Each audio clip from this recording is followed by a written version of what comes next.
Sir வணக்கம். Sir, இப்போ சர்வதேச அரசியலை பொறுத்தளவில் பெரிய ஒரு டேர்னிங் பாயிண்ட் இப்போ ஏற்பட்டிருக்கு. அமெரிக்கா எப்படி 60கள் 70கள் எல்லாம் செயல்பட்டாங்களோ அந்த மாதிரி திரும்பவும் பேக் டு நார்மல் அந்த பழைய மோடுக்கு திரும்பி இருக்காங்க. இப்போ மடுரோவை கிட்னாப் பண்ணியிருக்காங்க.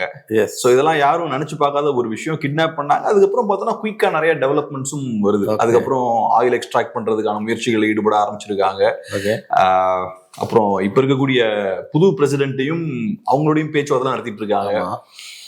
அப்புறம் அது போக ட்ரம்ப் அடுத்தது கிரீன்லாண்டையும் டார்கெட் பண்ண ஆரம்பிச்சிட்டாரு. அவ்வளவுதான், புதுசா அடுத்த டார்கெட்டுக்கும் போயிட்டாரு. அப்புறம் வேற நிறைய அவரோட அடுத்த டார்கெட்ஸையும் ஸ்பெசிஃபை பண்றாரு. கொலம்பியாவை பத்தி பேசுறாரு, கியூபாவை பத்தி பேசுறாரு, மெக்சிகோவை பத்தி பேசுறாரு, எல்லாம் அவர் பண்ணிட்டு இருக்காரு. ஸோ எப்படி பாக்குறீங்க இந்த டெவலப்மெண்ட்ஸ் எல்லாம்? இப்ப அவர் பேர் என்ன? வெனிசுவேலன் பிரசிடென்ட் தூக்கிட்டு போனாங்களே, அவர் பேர் நிக்கோலஸ் மடுரோ. இது செகண்ட் டைம் எனக்கு தெரிஞ்சு. 1989 வந்து ஜார்ஜ் டபிள்யூ புஷ் சீனியர் இருக்கும்போது, இந்த புஷோட அப்பா ஃபர்ஸ்ட் கல்ஃப் வார் அவர் தானே ரன் பண்ணாரு. இதுல இருந்து இவர் எப்படின்னா அந்த இவன் நிக்கராகுவால இருந்து நுரேகாவை இதே மாதிரி தான் தூக்கி போனாங்க. இதே மாதிரி உள்ள லான்ச் பண்ணாங்க.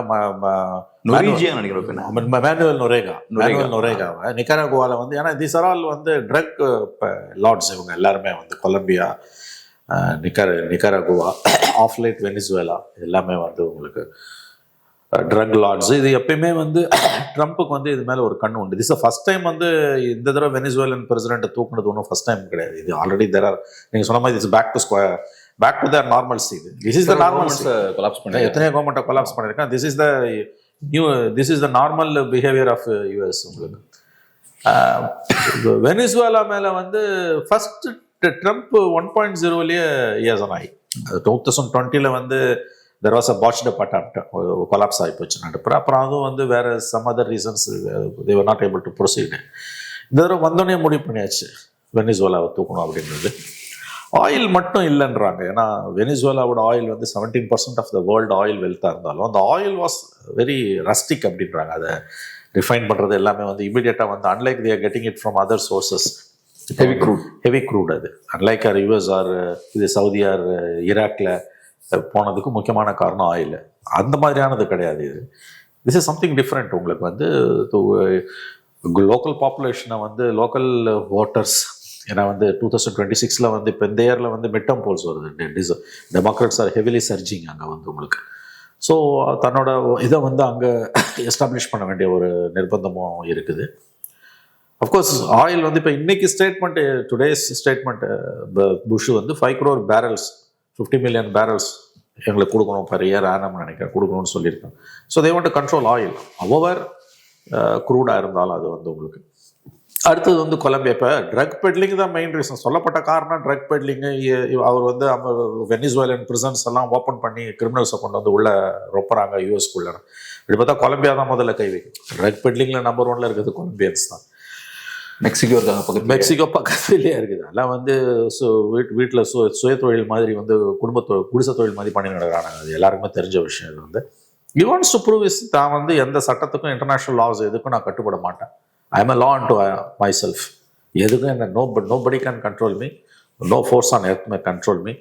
No rules apply for Trump. Even American காங்கிரஸோட அப்ரூவல் இல்லாமல் இதை பண்ணியிருக்க கூடாதுன்னு டெமோக்ராட்ஸ் ஆர் கிரையிங். ஒன்றுமே பண்ண முடியல உங்களுக்கு. இன்டர்நேஷ்னல் லாஸையும் ஃப்ளவுட் பண்ணியாச்சு, அமெரிக்கன் லாஸையும் ஃப்ளவுட் பண்ணியாச்சு. இதில் என்னென்னா வந்து ட்ரம்ப் சொன்னதுன்னா, I will bring to an end all international wars. American troops வெளிநாட்டில் சாவறதை நான் அனுமதிக்க மாட்டேன். இப்பயும் அதே ஆர்குமெண்ட் தான் சொல்ல. Because we are not invading. Unlike Grenada, unlike Libya, unlike Iraq, unlike Afghanistan, இதுக்கு இன்வேஷன் கிடையாது. இது வந்து சார்ட் ஆஃப் ஒரு ஸ்டேட் ஸ்பான்சர்ட் டெரர் ஆக்ட் தான். இன்னொரு சாவரின் நேஷன் உள்ள அந்த கண்ட்ரியோட பிரசிடெண்ட்டை அவன் பெட்ரூமில் போய் அவனையும் அவன் ஒய்ஃபையும் தூக்கிட்டு வரானுங்கன்னா டெக்னாலஜிக்கல் சூப்பர்மசி இது அவங்களுக்கு வந்து என்ஷூர் பண்ணுது. Now this can happen to any country. இந்த மாதிரியான ஒரு சுச்சுவேஷன் வந்து world has to worry about lot. இது நாளைக்கு யாருக்கு வேணால் நடக்கலாம். அவங்ககிட்ட டெக்னாலஜிக்கல் சூப்பீரியாரிட்டி இருக்குது, அவன் பண்ணுறான் இதை வந்து. But it is a very very shameless thing. The world is much more less safer. அப்படித்தான் நம்ம இதை பார்க்க வேண்டியிருக்குது. இப்போ என்ன ஆச்சு, இந்த வருஷம் வந்து நடக்கக்கூடிய இன்னொரு முக்கியமான அடுத்த ஈவெண்ட் வந்து இன்டர்நேஷனல் கம்யூனிட்டி வெயிட்டிங் என்னன்னா, almost imminent invasion of annexation of Taiwan by China 2026 deadline ஏற்கனவே சைனீஸ் 4 வருஷத்து மேலே சொல்லிட்டான் உங்களுக்கு தைவானை அனெக்ஸ் பண்ணோம், ஒன் சைனா பாலிசி. இப்போ வார் கேம்ஸ் சிமுலேட் பண்ணிட்டு இருக்கோம், உங்களுக்கு தெரியும். நான் உக்ரைன் உள்ள ரஷ்யாவோட ஆக்டிவிட்டீஸு, தைவான் உள்ள சைனாவோட activities, Venezuela and some more other countries by Trump. அவ்வளோதான். வல்லான் வகுத்ததே வாய்க்கால்வான்ல Tamil. Might is the right. அவ்வளோதான். இதுக்கு மேலே என்ன இருக்குது இதில் பேசுறது?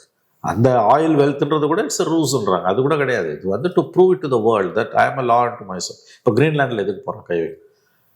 டென்மார்க்கோட இதுதானே அது வந்து. ஆமாம், நேட்டோவில் Denmark is a member. Fellow NATO country மேலே ஒரு collapsing NATO, you are destroying NATO, unheard of இந்த American history since world war II. நேட்டோன்ற எஸ்டாப்ளிஷ்மெண்ட் வந்த பிறகு நேட்டோ மெம்பர் கண்ட்ரி மேலே நீ வந்து யுவர் ஆல்மோஸ்ட் அந்த verge of launching and armed assault. Sir நேட்டோவே அமெரிக்கா தானே சார்? அவ்வளோதான். பட் ஸ்டில் நேட்டோ கண்ட்ரிக்குள்ள அவங்க கை வச்சது இல்லை.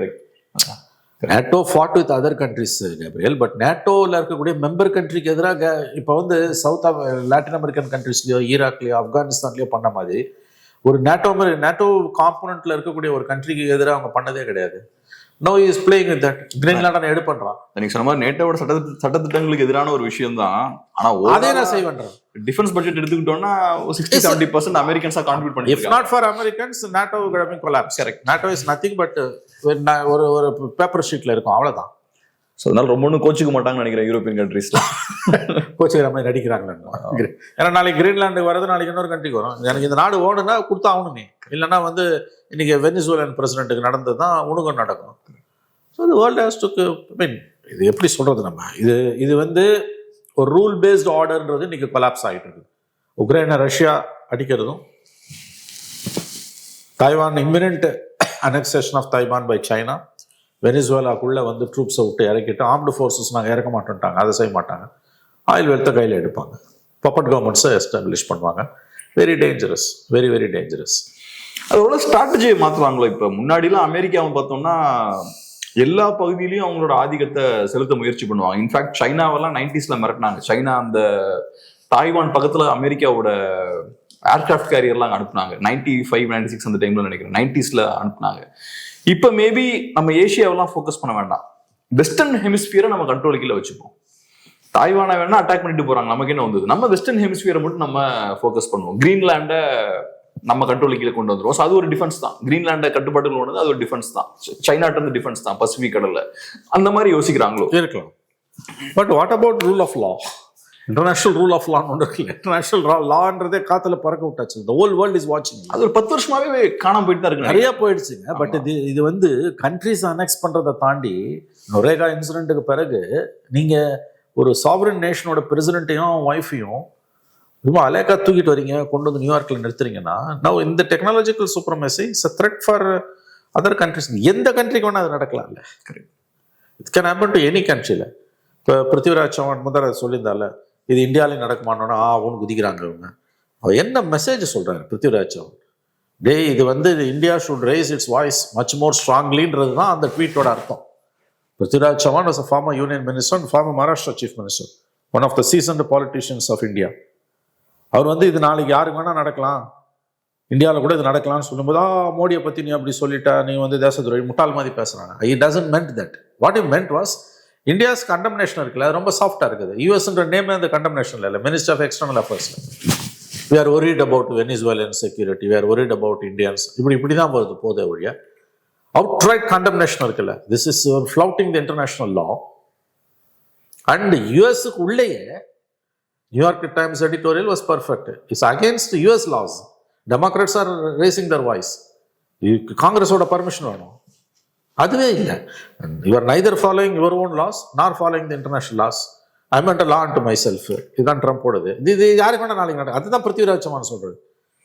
நீ இவ்வளவு தூரம் போய் வந்து அமெரிக்காவோட வந்து ரொம்ப கூடி கொலாவன கடைசியில் எங்க வந்து நிற்குது இன்னைக்கு?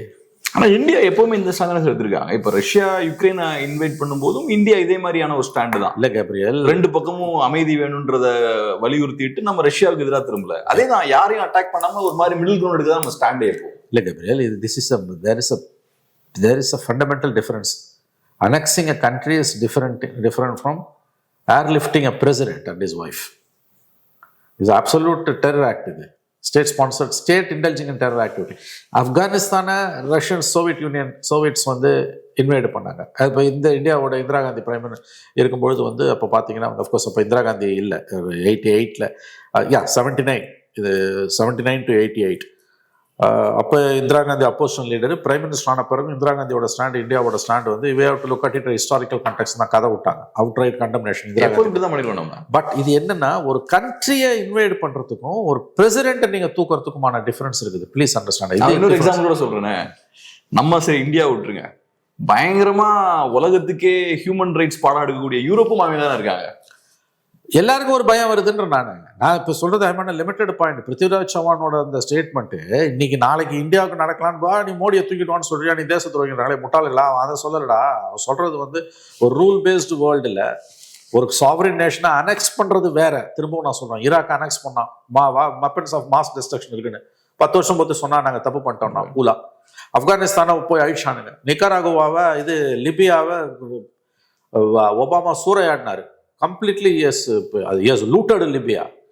ஏமனை வந்து பைடன் லூட் பண்ணாரு. இது எல்லாமே without Congress permission. But those are all countries.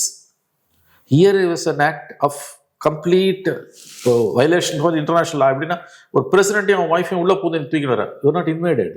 அதில் ஒரு பாயிண்ட் சொல்றேன் சார். இப்போ காங்கிரஸோட ஸ்டாண்ட் என்னவா இருக்குன்னா, நியாயம் பக்கம் நிக்கணும். வெனிசுவேலா நடந்தது நியாயம் இல்லை, அநியாயத்தை தட்டி கேட்கணும், இந்தியா அந்த வேலையை பண்ணணும் அப்படின்றது காங்கிரஸோட எதிர்பார்ப்பா இருக்கு. ஆனா ஒரு நாட்டோட பாயிண்ட் ஆஃப் வியூ நம்ம பார்க்கும்போது, நியாயத்தை தட்டி கேட்கிறன்ற பேர்ல நம்ம அமெரிக்காவோட போய் மோதுறோம்னா, ஏற்கனவே 50% டாரிஃப் போட்டிருக்காங்க.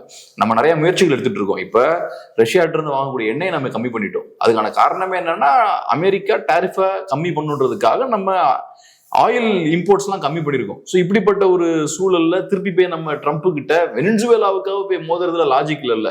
அதனாலதான் யூரோப்பும் குவைட்டா இருக்காங்க. வெனிசுவேலாவும் நடந்துருச்சு, அப்புறம் நம்ம அதுக்காக குரல் கொடுக்க போய் ட்ரம்ப் அப்புறம் நம்ம பக்கம் திரும்பிடுவாருன்னு பாக்குறாங்க. ஸோ எதுக்கு அந்த ரிஸ்க் நம்ம எடுக்கணும் ஒரு நாடா?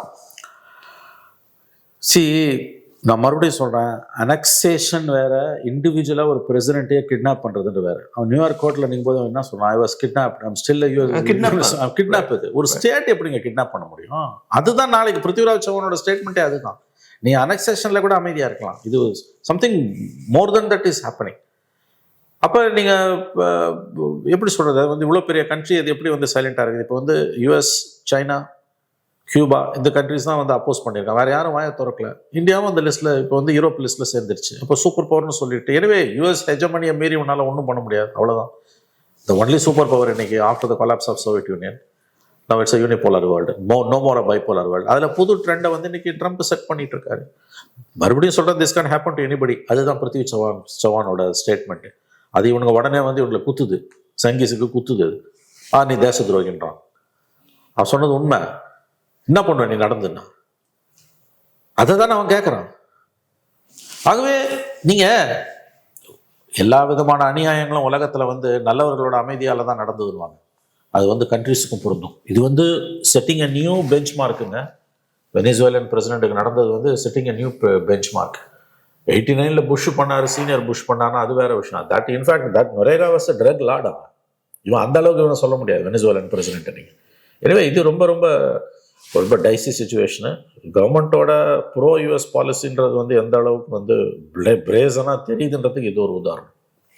ஏன்னா இப்போ நமக்கு சைனாவையும் நம்ப முடியாது, யாரையும் நம்ப முடியாது. அப்போ சைனாவை நம்ப முடியாதுன்ற சூழல் இருக்கும்போது நம்ம அமெரிக்காவே பகச்சிக்க முடியாது இல்லை. அவ்வளோதான். You become lackey of US தான், அவ்வளோதான். இது நீ வந்து சுயமரியாதையோட இருக்கிற மாதிரி நடிக்க கூட செய்யலாம். இப்போ நடிக்க கூட மாட்டோன்றீங்க நீங்கள் வந்து உங்களால் உங்களோட ரஷ்யன் ஆயில் இம்போர்ட்டை வந்து கணிசமான அளவு குறைச்சிருக்கோம். ஸ்டில் அதை அவங்களை திருப்திப்படுத்தலையா? ஐ எம் நாட் ஹாப்பின்றார்ல Trump. I can impose much more டாரிஃப்ன்றார்ல. இப்போ இந்த இயர் டிசம்பரில் வந்துடும், நாங்கள் போன ஆகஸ்ட்ல இம்போஸ் பண்ணது. இப்போ இந்த இயர் மிடில் ஆகுன்றோம். 1 year ஆஃப் ஹை டாரிஃபில் நீங்கள் எப்படி வண்டியை ஓட்டுவீங்க? And unfortunate things happen in 26னா நீங்கள் என்ன பண்ணுவீங்க? எனிவே இது வந்து the whole world is moving towards that an unjust world order தான். ஆனா ஒரு விஷயம் என்னன்னா, ட்ரம்ப் அவருக்கு வந்தப்ப நிறைய விஷயம் பேசினாரு, அதெல்லாம் யாரும் சீரியஸா எடுத்துக்கல. அப்பவே அவர் கிரீன்லாண்ட அமெரிக்காவோட அனெக்ஸ் பண்ணுன்ற விஷயத்த பேசினாரு, ஈவன் கனடாவை அனெக்ஸ் பண்ணுனாரு, என்னெல்லாமோ பேசிட்டு இருந்தாரு, யாரும் பெருசா கண்டுக்கல. ஆனா இப்ப ஒரு விஷயத்த அவர் செஞ்சு காட்டிட்டார். எஸ், வெனிசுவேலால ஆட்சி மாற்றத்தை ஏற்படுத்திட்டார், அங்க பவர்ல இருந்தால கடத்திட்டாரு. இப்ப இனிமேல் ட்ரம்ப் சொல்லக்கூடிய விஷயங்களுக்கு ஒரு வெயிட்டேஜ் கிடைக்குமா? ஏன்னா இப்ப அடுத்தது கியூபாவை பத்தி பேசுறாரு, மெக்சிகோ பத்தி பேசுறாரு, கொலம்பியா பத்தி பேசுறாரு, நிக்கராகுவாவை பத்தி பேசிட்டு இருக்காரு, நிறைய விஷயங்கள் பத்தி பேசுறாரு. சோ இப்ப இத செஞ்சு முடிச்சனால இப்ப ட்ரம்போட வார்த்தைக்கும் ஒரு வெயிட்டேஜ் வந்திருக்கா? வந்திருக்கும். பயப்படுவாங்க. இமேன் பிசினஸ் யாரை வேணா என்ன வேணா செய்யலாம். அதுதான் நான் சொல்ல வரேன். This could happen to anybody. Maybe far away கண்ட்ரீஸ்ல நடக்கலனாலும் சுத்தி இருக்க கண்ட்ரீஸ்ல நடக்கிறதுக்கு வாய்ப்பு உண்டு. கொலம்பியன் பிரசிடென்ட் கியூபாவுள்ள அடுத்து செய்யலாம். ஆல்ரெடி அமெரிக்காக்குள்ள இருக்கக்கூடிய கியூபன் எக்ஸைல்ஸ் இருக்காங்கல்ல, கியூபால இருந்து ஓடி வந்து they are urging, they are pressurising, they are demanding, not pressurising, they are demanding Trump to go for regime change in Cuba. ரொம்ப நாளாக கண்ணை உறுத்திக்கிட்டு இருக்காது. Just 90 kilometres away from US. என்ன பண்ண முடியும் உங்களால? ஒன்று தெரிஞ்சு போச்சு. இன்னும் முந்திலாம் வந்து கியூபன் மிசைல் கிரைசிஸ் அப்பெல்லாம் உங்களுக்கு வந்து ரஷ்யன் சோவியட்ஸ் வேர் அகெயின்ஸ்ட் யூஎஸ், அப்போ ஈக்குவலாக இருந்தது உங்களுக்கு வந்து, இல்லையா? இப்போ யுக்ரைன் உள்ள ரஷ்யா போனாலும் டைரக்டாக களத்தில் இறங்கி யூஎஸ் சப்போர்ட் பண்ண போகிறது கிடையாது உக்ரைனை. வெனிசுவேலாக்குள்ள அமெரிக்கன்ஸ் போனாலும் ரஷ்யன்ஸ் உள்ளே போய் சப்போர்ட் பண்ண போகிறது கிடையாது. சும்மா ஒரு நாம்கே ஆவாஸ் உங்களுக்கு ஒரு ஸ்டேட்மெண்ட்டை தவிர வேறு எதுவும் வரப்போகிறது கிடையாது. மேபி தைவானை அனெக்ஸ் பண்ணாங்கன்னா வேணால் much more military missiles flux பண்ணலாம். That to complete full force of might of the Chinese அங்கே உள்ளே இறங்குதுன்னா யூஎஸும் வந்து நேரடியாக போய் சண்டை போடுவாங்களான்றது டவுட்ஃபுல் தான். உங்கள் கேள்விக்கான பதில் வந்து இது வரைக்கும் வெறும் வார்த்தையாக இருந்தது, இனிமேல் செயலாகவும் மாறுன்றதை வெனிசுவேலன் இஷ்யூ மூலமாக ட்ரம்ப் காமிச்சிட்டாரு. So much more damage can be expected and the world is much less safer. அப்படிதான் உங்கள் கேள்வி இல்லையா? 100% கரெக்ட். இப்போ இந்தியாவில் பார்த்தோம்னா நம்ம வெனிசுவேலாவா இருக்கலாம், கியூபாவா இருக்கலாம், ரஷ்யாவா இருக்கலாம், இந்த நாடுகள் மேல நமக்கு லெஃப்ட்டுக்கு ஒரு பெரிய பாசம் உண்டு. ஜென்ரலா இந்தியன் பப்ளிக்குமே கூட ஒரு பாசிட்டிவான அவுட்லுக் உண்டு. எஸ், குறிப்பா அந்த 2000 இந்த காலகட்டங்களால் எனக்கு நல்லா ஞாபகம் இருக்கு. ஹியூகோ சாவேஸ்லாம் பெரிய ஒரு லீடரா இந்தியால legendary figure after Fidel Castro. ஒரு பெரிய ஒரு ரெசிஸ்டன்ஸுக்கான ஒரு ஃபேஸா அவரு பார்க்கப்பட்டாரு. இன்னைக்கு வெனிசுவேலால அமெரிக்கா அந்த விஷயத்த பண்றாங்க. இன்ஃபேக்ட் ட்ரம்ப் இப்ப கியூபா பத்தி பேசும்போது நம்ம போய் கியூபாவை இன்வைட் பண்ணணும் அவசியம் இல்லை, கியூபாலேயே ஆட்சி மாற்றம் அதுவா நடந்துருவாங்க, நிறைய பிரச்சனை இருக்குன்ற. அதுக்கு காரணம் என்னன்னா இன்னைக்கு கியூபா ட்ரம்ப் சொல்றாரு. ஏன்னா கியூபா வெனிசுவேலாவை சார்ந்துதான் இருக்காங்க. வெனிசுவேலால தான் கியூபாவுக்கு பெரும்பாலான எண்ணெய் வந்துட்டு இருக்கு. சோ இப்ப வெனிசுவேலா கையை விட்டு போனதால அடுத்தது கியூபா விழுறதுக்கான நிறைய வாய்ப்பு இருக்குன்றாங்க. அங்க பவர் கட்ஸ் எல்லாம் நிறைய வரதுக்கு வாய்ப்பு இருக்கு.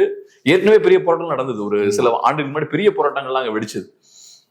இது இந்தியாவில் என்ன மாதிரி இம்பாக்ட் ஏற்படுத்து? ஏன்னா இவங்களெல்லாம் ஒரு ஐகான்ஸா பார்த்திருக்கோம். கியூபான்றது நான் காலேஜ்லாம் படிக்கும் போது பெரிய ஒரு ஐகானிக்கான ஒரு லீடர் காஸ்ட்ரோ. அந்த ரெசிஸ்டன்ஸையுமே ஒரு ஹிஸ்டாரிக்கல் இம்பார்ட்டன்ஸ் வாய்ந்த ஒரு ரெசிஸ்டன்ஸா தான் பார்த்தேன். அது பெரிய விஷயமும் கூட தான். அமெரிக்கா பக்கத்துல இருந்துகிட்டு அவங்களுக்கு 600 attempts on his life. ஆமா. இப்ப அந்த விஷயங்கள் எல்லாமே இப்போ ஒவ்வொன்னா ரிவர்ஸ் ஆகுற மாதிரி இருக்கு. அதுதான் இப்ப அது முதல்லயே, அதாவது உங்களுக்கு வந்து இந்த 2014 மோடி கவர்மெண்ட் வந்ததுலேருந்து எல்லாமே உங்களுக்கு தலைகீழ தானே இந்தியாவில் மாறிட்டு இருக்குது. ஐ வாஸ் டோல்ட், அந்த விஷுவல்ஸே பார்த்தேன் நான். சங்கராச்சாரிய ஏதோ ஒரு பூரி சங்கராச்சாரியாரோ ஒருத்தர் ஜேஎன்யூ உள்ள வந்து ஸ்டடி ஆஃப் சான்ஸ்கிரிட் டிபார்ட்மெண்ட்டை தொடங்கி வைக்க வராரு. JNU vice chancellor, lady vice chancellor, she's a Telugu Brahmin, Madras university பிரசிடென்சிக்கு ஓல்டு ஸ்டூடெண்ட். தட் லேடி அவங்க பயபக்தியோட கூப்பிட்டு போகிறாங்க. அங்கே சங்கராச்சாரியார்ஸ் presiding over departmental function JNU. அது ஆல்ரெடி வந்துடுச்சு. ஹூகோ சாவேஸோட ஃபாலு அல்லது வந்து இப்போ இருக்க வெனிசுவேலன் டெவலப்மெண்ட்டு, ஃபிடல் காஸ்ட்ரோட டெத் எல்லாம் தாண்டி past 12 to 14 years of Indian பாலிடிக்ஸ்ன்றது நீங்கள் பார்த்தீங்கன்னா ஆல்ரெடியே வந்து it has taken a clear rightward shift. இந்த வெனிசுவேலன் கிரைசிஸ் மட்டும் மன்மோகன் சிங் பீரியடில் நடந்திருந்ததுன்னா JNU would have been erupted. In fact அந்த ஆங்கிள் கூட கேட்கல. நான் என்ன ஆங்கிள் கேட்கறேன்னா, இந்தியன் லிபரல் லெஃப்ட் இருக்காங்களே, இன்னைக்கு அவங்க ஒரு கணிசமான போஸ்ட் தான். இன்ஃபேக்ட் தமிழ்நாட்டில் நான் எப்படி பாக்குறேன்னா, லிபரல் லெஃப்ட் வந்து டாமினண்டா இருக்காங்கன்னு தான் பாக்குறேன். நிறைய பேர் அவங்களை கம்யூனிஸ்ட்லாம் சொல்லிக்க மாட்டாங்க. பட் அவங்க பேசுற விஷயங்கள்லாம் பார்த்தோம்னா இந்த வெல்ஃபேர் ஸ்டேட் தான் அவங்களுமே முன்வைப்பாங்க. ரஷ்யால யூஎஸ்எஸ்ஆர் கொலாப்ஸ் ஆகும்போது பெரிய ஒரு தாக்கத்தை அது இந்தியா மேல ஏற்படுத்துச்சு. இது அந்த மாதிரியான ஒரு தாக்கம் இல்லை. பட் இருந்தாலும் பெருசா கொண்டாடக்கூடிய ஐகான்ஸ்லாம் விழுந்துட்டு இருக்காங்க. கியூபாவா இருக்கலாம், வெனிசுவேலாவா இருக்கலாம், ரஷ்யாவும் பார்த்தோம்னா இன்னைக்கும் ரஷ்யா மேல என்ன பெரிய பாசம் இந்தியாவில் கூடிய லிபரல் லெஃப்ட்டுக்கு. ஒரு காலத்துல அவங்க கம்யூனிஸ்டா தான், இன்னைக்கு ஒரு கேபிட்டலிஸ்ட் ஸ்டேட்டா இருந்தாலும் ஒரு காலத்துல கம்யூனிஸ்டா இருந்தாங்க. பட் இன்னைக்கு அமெரிக்காவை அப்போஸ் பண்றாங்க. அந்த ஒரு அட்டாச்மெண்ட் இம்பீரியலிஸ்ட் எதிர்க்கிறான். கரெக்ட். சோ பட் இவங்க பெரிதும் கொண்டாடின இந்த நாடுகள்லாம் கொலாப்ஸ் ஆகுறத எப்படி இவங்க பார்ப்பாங்க? யார் பார்ப்பாங்க? லிபரல் லெஃப்ட் இல்ல, அது அவங்களுக்கு அது வந்து ஒரு செட் பேக் தான். அதாவது வந்து ஒரு மாரலி வந்து அது வந்து ஒரு சப்போர்ட் பேஸ் எவாபரேட் ஆகிறது தான். அதுல சந்தேகமே இல்லை. உங்களுக்கு வந்து சோவியத் யூனியன் கொலாப்ஸுக்கு பிறகே அது வர ஆரம்பிச்சிருச்சு. உங்களுக்கு வந்து பெரிய impact. The collapse of Soviet Union has a devastating effect on Indian left and liberal minds of people. உங்களுக்கு அதுல எந்த சந்தேகமும் கிடையாது. அதாவது கட்சி சாராத இருக்கக்கூடிய இடதுசாரிகள், முற்போக்காளர்கள் மத்தியிலேயே லெஃப்டோட சோவியத் யூனியன் கொலாப்ஸ்க்கு பிறகு அது ஒரு பெரிய இம்பாக்ட் தான். அதன் பிறகு ஃபிடல் காஸ்ட்ரோவோட ஃபாலு, அப்புறம் ட்ரம்ப்போட வருகை, எஸ்பெஷலி மோடி கவர்மெண்ட்ஸ் மோடிஸ் அசண்டன்ஸ் 2014 பிறகு மோடியோட அசண்டன்ஸ்ன்றது இது எல்லாம் ஒன்னா சேர்ந்து வந்திருக்குது. இப்போ நான் தான் சொல்றேன்ல, உங்களுக்கு வந்து நீங்க யூனிவர்சிட்டிஸுக்குள்ளே இருக்கக்கூடிய இதோட எக்கோ இம்பாக்ட் வந்து ஒரு அளவுகோல். நீங்கள் செதறி கிடக்கக்கூடிய லெஃப்ட்டு கட்சிகளுக்கு இல்லாமல் இருக்கக்கூடிய கட்சியில் இல்லாமல் 2 லெஃப்ட் பார்ட்டிஸ்லையும் இல்லாமல், அல்லது சிபிஐ எம்எல் மாதிரியான அந்த 3-4 லெஃப்ட் பார்ட்டிஸ் இருக்குது, அதில் இல்லாமல் இருக்கக்கூடியவங்க அங்கங்கே இதுவாக இருப்பாங்க, ஸ்கேட்டர்டாக இருப்பாங்க. அது ஒன்றும் பெரிய பவர் கிடையாது என்னை பொறுத்த வரைக்கும். வேரஸ் விச் இஸ் ஒரு உந்து சக்தியாக இருக்கும். ப்ளஸ் வந்து சிவில் சொசைட்டியோட ரெசிஸ்டன்ஸுக்கான ஒரு அடையாளமாக இருக்கிறது எதுனா யூனிவர்சிட்டிஸில் இருக்கக்கூடிய ரெசிஸ்டன்ஸ். ஜேஎன்யூவில் இருக்கலாம், அல்லது வந்து வெஸ்ட் பெங்காலில் இருக்கக்கூடிய சில யூனிவர்சிட்டிஸில் இருக்கலாம். மற்ற பெரிய அளவில் யூனிவர்சிட்டிஸில் இங்கே எதுவுமே கிடையாது. அங்கெல்லாம் இப்போ என்ன நடக்குது 10 வருஷமா? நான் தான் சொல்கிறேன் உங்களுக்கு, இந்த இன்சிடென்ட், வெனிசுவேலன் இன்சிடென்ட் மட்டும் ஒரு 10-12 வருஷத்துக்கு முன்னால் நடந்திருந்ததுன்னா JNU would have been on fire. நீங்கள் ஒன்றுமே இல்லையா உங்களுக்கு? அந்த உமர் காலேஜ் பெயில் டிஸ்மிஸ் ஆனதுக்கு ஏதோ சத்தம் கோஷம் போட்டாங்க. அது just shouted slogans against prime minister and home minister. அதுக்கு எஃப்ஐஆர் போடுன்னு ரெக்கமெண்ட் பண்ணுறான். Shouting slogans. உள்ள வந்து உங்களுக்கு வந்து விநாயகர் சதுர்த்தி கொண்டாடுறான், சங்கராச்சாரியரை கூப்பிட்டு போய் சான்ஸ்கிரிட் டிபார்ட்மெண்ட்டை ஓப்பன் பண்ணுறது. ஸோ அந்த கிளைமேட்டே உங்களுக்கு வந்து கம்ப்ளீட்டாக மாறிடுச்சு. இது வந்து நீங்கள் ஏன் யூனிவர்சிட்டிஸை பேசாமல் இதை பேச முடியாதுன்னா அதுதான் சிம்பிள் ஆஃப் ரெசிஸ்டன்ஸ் உங்களுக்கு வந்து. மற்றபடி எல்லாமே வந்து உங்களுக்கு வந்து ஸ்கேட்டர்டு தான். இன்னொன்று, இப்போ நீங்கள் வந்து யூஎஸ் ஹெகமனிக்கு எதிராக வந்து எனக்கு நல்லா ஞாபகம் இருக்குது, இந்த மாதிரி ஒரு கண்ட்ரியை இன்வைட் பண்ணுறான் யூஎஸ்னா வந்து இந்தியா பூரா மிகப்பெரிய அளவில் வந்து ப்ரொட்டஸ்ட் நடக்கும். ஈவன் சென்னையில் நடக்கும். நான் பார்த்து என்னால் மறக்க முடியாத protest. In fact that was the first protest I witnessed. 1990 first Gulf war senior Bush launch பண்ணப்போ யூஎஸ் எம்பசி முன்னால் மேசிவ் ப்ரொட்டஸ்ட். எல்லா லெஃப்ட்டு எல்லாம் சேர்ந்து பண்ணி கருணாநிதி கவர்மெண்ட் இப்போ டெல்லியில் வந்து VP Singh government brutal lathi charge, பல பேர் வந்து மண்டை உடைஞ்சது. அதாவது வந்து அடித்து நகர்த்தினாங்க. அந்த மாதிரியான ஒரு போலீஸ் ப்ரூட்டாலிட்டி வாஸ் அன்லீஷ்ட் அப்போ 1990 ஃபர்ஸ்ட் கல்ஃப் வார். அப்போ செகண்ட் கல்ஃப் வார் வருது இல்லையா 2003, அப்பயும் வந்து ஹியூஜ் ப்ரொட்டஸ்ட் எல்லாம் நடந்தது. இப்போ பார்க்குறான் அன்றைக்கி வந்து ஜஸ்ட் சிபிஎம் மட்டும் பண்ணுறாங்க, 120 கேடட்ஸ் தான். அதுவும் வந்து போலீஸ், அது வழக்கம் போல் போலீஸ் ப்ரூட்டாலிட்டி அடித்து, அதுவும் வந்து கூட சிபிஎம் கூட ஸ்டேட்மெண்ட்லாம் வந்து கொடுத்துருந்தாங்க, வி கண்டம் போலீஸ் அட்ராசிட்டிஸ் அப்படின்ட்டு. But the crowd was very small. நான் அந்த க்ரௌடையும் யோசிச்சு பார்க்குறேன் த்ரூ அவுட் த கண்ட்ரி. கல்கட்டாலெல்லாம் வெஸ்ட் பெங்காலெல்லாம் வந்து எனக்கு நல்லா ஞாபகம் இருக்குது. அப்போ வந்து there was huge protest. Calcutta US consulate முன்னாலெல்லாம் வந்து மேசிவ் வைலன்ஸ். அப்போ ஒன்றுமே இல்லை இப்போ உங்களுக்கு. ஸோ அக்ராஸ் த ஸ்பெக்ட்ரம் வந்து உங்களுக்கு வந்து பாஸ்ட் ஒரு 30 இயர்ஸாகவே, எஸ்பெஷலி சின்ஸ் 2014 மோடி வந்ததுலேருந்து வந்து அந்த அந்த அந்த உணர்வுகள் வந்து கொஞ்சம் கொஞ்சமாக குறைஞ்சிக்கிட்டு தான் இருக்குது. ஸ்கேட்டர்டாக தான் அவங்க இருக்காங்க. Universities are completely undergone change. So இது என்ன மாற்றத்தை ஏற்படுத்தும்னா அது ஆல்ரெடி ஏற்படுத்தி இருக்கு மாற்றத்தை. அது இன்னமும் டென்ட்டை தான் கிரியேட் பண்ணும். தே பிகமிங் வந்து ஒரு இந்த லெஃப்ட் லிபரல்ஸ்ன்றவங்க வந்து ரொம்ப ஐசோலேட்டட் பாக்கெட்ஸில் இருக்கிறவங்களா தான் மாறிட்டு இருக்காங்க. Parties are become so weak. CPI, CPM, Forward Bloc, RSP, 4 பேர் தான் சொல்லுவான் லெஃப்ட் பார்ட்டிஸ். மொத்தமே சேர்த்து அவங்களுக்கு வந்து 8 சீட்டோ 9 சீட்டோ தான் பார்லிமெண்ட்ல. சிபிஎம்முக்கு தமிழ்நாட்டில் 2, ராஜஸ்தானில் 1, இன்னொரு ஸ்டேட்டில் 1, 4 சீட்டு. சிபிஐக்கு தமிழ்நாட்டில் மட்டும்தான் 2. தமிழ்நாடு இல்லைன்னா தே ஆர் 0 ஆல்மோஸ்ட். ஸோ அது உங்களுக்கு வந்து கம்ப்ளீட்டாக வந்து பார்லிமெண்ட்ரி டெமோக்ரஸிலையும் உங்களுக்கு வந்து சீட்ஸ் ஷ்ரிங்க் ஆகிக்கிட்டே போகுதுன்னா அது சொசைட்டியில் இருக்கக்கூடிய உங்களோட அந்த சொசைட்டல் எப்படி சொல்கிறது, அந்த டிகிரடேஷனோட வந்து டிகே. ஸோ சொசைட்டல் டிகேவோட எக்கோ தான் வந்து பார்லிமெண்ட்டில் உங்களுக்கு 0வா போகிறது. ஸோ இதில் புதுசாக எதுவும் வரணும்னு அவசியம் இல்லை Gabriel. Already they are weak, they are becoming further weak. சொசைட்டியே மாறிடுச்சுன்னு நினைக்கிறேன். இப்போ நம்ம போற பார்க்குற விதமே மாறிடுச்சுன்னு நினைக்கிறேன். ஏன்னா அந்த காலங்களில் நீங்கள் சொன்ன மாதிரி செகண்ட் வேர்ல்டு வார்லாம் முடிஞ்சதுக்கப்புறம் போர்னாலே ரொம்ப ஆபத்தான விஷயம், இனிமேல் அதை வரவிடாம தவிர்க்கணும், நம்ம போர்னா நோ அப்படின்ற ஒரு பார்வை இருந்தது. இப்ப போற ரொம்ப சீரியஸா யாரும் எடுக்க மாட்டேங்கிறாங்க. நிறைய இறப்புகள் வருதுன்ற நியூஸ் பாக்குறது ரொம்ப சீரியஸா எடுக்க மாட்டேங்கிறாங்க. அந்த போர் அப்படின்ற அந்த விஷயத்துக்கு மேல அந்த அவர்ஷன் இருக்கு இல்லையா, அது கம்மியாயிருச்சுன்னு பாக்குறேன். இருக்கலாம். அந்த வாரோட இம்பார்ட்டன்ஸ், வாரோட டேஞ்சரு, வார் மேல இருக்கக்கூடிய வெறுப்பு, அருவறுப்பு அது குறைய ஆரம்பிச்சிருக்கு. ஆன்டி வார் மூமெண்ட்ஸ் எவ்வளவு இருந்தது, ஆன்டி வார் ப்ரொடெஸ்ட் எவ்வளவு இருந்தது, நீங்க எங்க இருக்குது? முன்னாடி இருந்த அந்த ஃபீலிங் இப்ப இல்லையே. நீங்க இன்ஃபேக்ட் ஆபரேஷன் சிந்தூருக்கு எதிராக ஒரு ட்வீட் போட்டதுக்கு உள்ள வைக்கிறாங்க.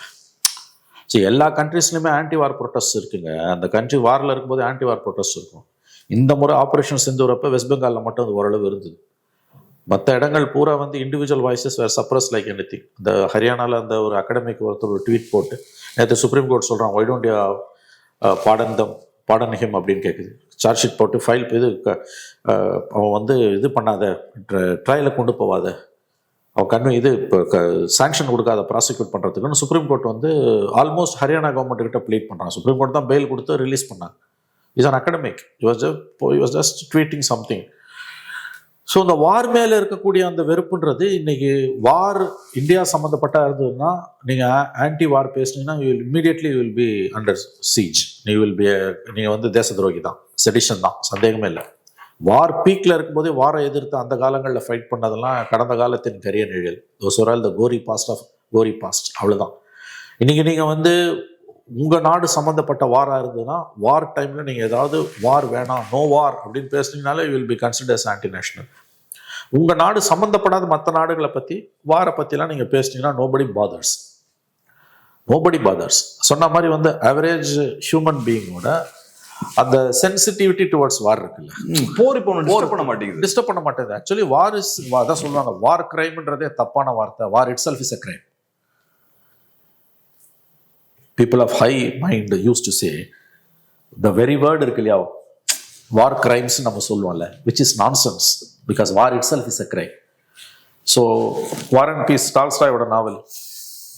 ஸோ அது படிச்சுன்னா உங்களுக்கு வந்து வாரை பற்றின அந்த ஒரு பார்வை வரும். இன்றைக்கி அதை படிக்கிறதுக்கோ அல்லது அதை பேசுறதுக்கோ ஆளுங்க இருக்கிறதா தெரியல. as you said correctly Gabriel, அதாவது வார் அப்படின்றா அதை பற்றின ஒரு ஒப்பீனியனே இன்னைக்கு கம்ப்ளீட்டாக மாறி இருக்குது. Common women, common man, common பர்சனோட சென்சிட்டிவிட்டி டுவர்ட்ஸ் வார்ன்றது வந்து ரொம்ப abysmally low, which is more and more dangerous, and the world is becoming more and more unsafe. கடைசியா ஒரு ரெண்டே கேள்வி சார். இப்போ என்னன்னா, ஒன்று ட்ரம்ப் இந்த விஷயங்கள்லாம் பண்றாரு, ஆனா அமெரிக்கால அவருக்கு எதிரான ஒரு வேவும் இருக்கு. அங்க அவருக்கு எதிரான அந்த அப்ரூவல் ரேட்டிங்லாம் பார்த்தோம்னா ரொம்ப குறைஞ்சிக்கிட்டே இருக்கு. ஸோ ஒன்று ட்ரம்ப்பால பவர்ல நீடிக்க முடியுமா அப்படின்ற ஒரு கேள்வி இருக்கு. ரெண்டாவது, இஃப் இன்கேஸ் அவரால் நீடிக்க முடியலன்னு வச்சுப்போம், ஆனா இப்போ ஒரு ரைட் விங் வேவ் அவங்க ஆரம்பிச்சு விட்டுருக்காங்கல்ல, அது ரிவர்ஸ் ஆயிருமா? ட்ரம்ப் எலெக்ஷன்ல தோத்தா அது ரிவர்ஸ் ஆகுமா? அது ஆனா இருக்கதான் செய்யும். எனக்கு என்னமோ ட்ரம்ப் தோத்தாலும் ரைட் விங் வேவ் ரிவர்ஸ் ஆகாதுன்னு தோணுது. Right wing wave is going to stay here for some more time. I think in our lifetime the reversal of right wing wave may be a difficult one ன்னு எனக்கு தோணுது. May be a difficult one, and I wish I should be wrong. இந்த democrats இந்த election Midway elections இருக்குல்ல, 26ல அவங்களுக்கு mid term elections எப்பயுமே 24 election, 28 தான் next. So 26ல அவங்களுக்கு அந்த இந்த மிட் டேர்ம் எலெக்ஷன்ஸ்ல they are going to lose hugelyன்றாங்க. But doesn't make sense because he is using all sorts of veto powers. Trump தோக்கலாம், பட் ட்ரம்ப்பிசம் தோக்குமான்றதான் கொஸ்டின். ஏன்னா வந்து Trump is the symptom, not the டிசீஸ்ன்ற கேள்வியும் இருக்குது. உங்களுக்கு வந்து அந்த ரைட் விங் வேவ் நீங்கள் சொல்றீங்க, across the globe it is blowing. Actually நீங்கள் பார்த்தீங்கன்னா அக்ராஸ் த குளோப், மோடியாக இருக்கலாம், எரகோடானா இருக்கலாம், புட்டினா இருக்கலாம், ட்ரம்ப்பாக இருக்கலாம். So across the globe it is become maybe it is a very bad patch for humanity. Trump தோக்கலாம், பட் ரைட் விங் ஃபெனாட்டிசிசம் ரிவர்ஸில் போமானா எனக்கு என்னமோ நம்பிக்கை இல்லை. ரொம்ப நன்றி சார், பிஸியான டைமில் அருமையான பேசிட்டு